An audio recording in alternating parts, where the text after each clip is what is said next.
ආයුබෝවන් යාළුවනේ. ඔයාලා කවදා හරි ඇපල් ගෙඩියක් ගන්නකොට ඒකේ තියෙන ස්ටිකරය ගලවද්දි ඒ යටින් පුංචි සිදුරක් වගේ දෙයක් දැකලා තියෙනවද? බොහෝ දෙනෙක් කියනවා මේ ස්ටිකර් එක අලවන්නේ ඉන්ජෙක්ෂන් ගහපු තැන් වහන්න කියලා. ඇත්තටම මේක ඇත්තක්ද?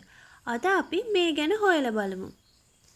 පළවෙනි කාරණය තමයි වාණිජ මට්ටමින් ඇපල් වගා කරන තැන්වල එකින් එක ඇපල් ගෙඩියකට ඉන්ජෙක්ෂන් ගහනවා කියන එක සම්පූර්ණයෙන්ම ප්‍රායෝගික නැති වැඩක්.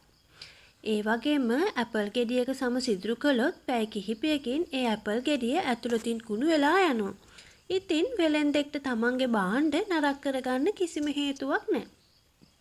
එතකොට ඇයි ස්ටිකර් එකක් කලවන්නේ? මේක PLU කෝඩ් කියලා කියන අංක ක්‍රමයක්. මේ අංකය මගින් වෙළඳසැලේදී මේ ඇපල් වර්ගයේ මොකද්ද, කොහෙන්ද ආවේ, කාබනිකද වගේ දේවල් ඉතාම පහසුවෙන් හඳුනා ගන්න පුළුවන්.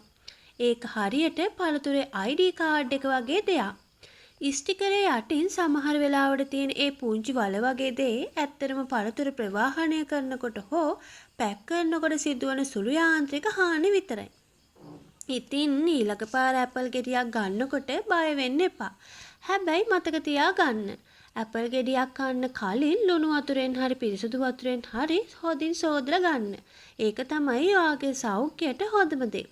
ඔයාලා මේ ගැන මොකද හිතන්නේ? ඔයාලත් මේ මිත්‍යාව විශ්වාස කළාද?